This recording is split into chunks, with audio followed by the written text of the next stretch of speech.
For the barbell shoulder press, you're going to either use an Olympic bar or a fixed barbell.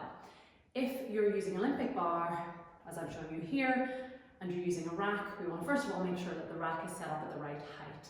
And simply put, we want to make sure that we can safely lift the bar out of the rack, and to do that we want to make sure that we're not having to reach up onto our tiptoes or duck excessively to get the bar.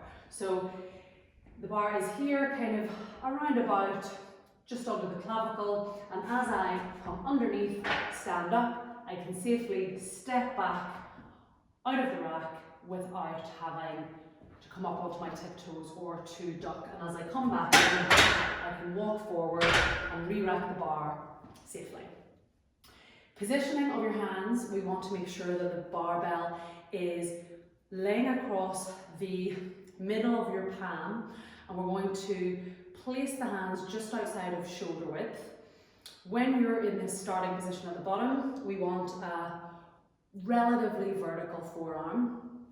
So as I place my hands here and step towards the bar, I'm looking at that forearm position, relatively vertical, and I'm also checking that my elbows are underneath the bar.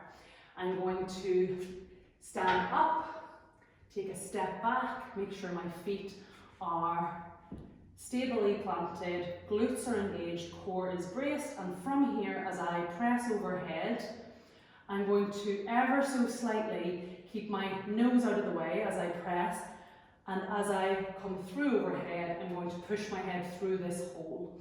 So as I come down, I'm going to ever so slightly bring my chin and my nose back. As I press overhead, pushing the elbows together, I'm going to push the head through the hole of my arms, making sure that throughout that the elbows stay underneath the bar, making sure that they don't flare backwards.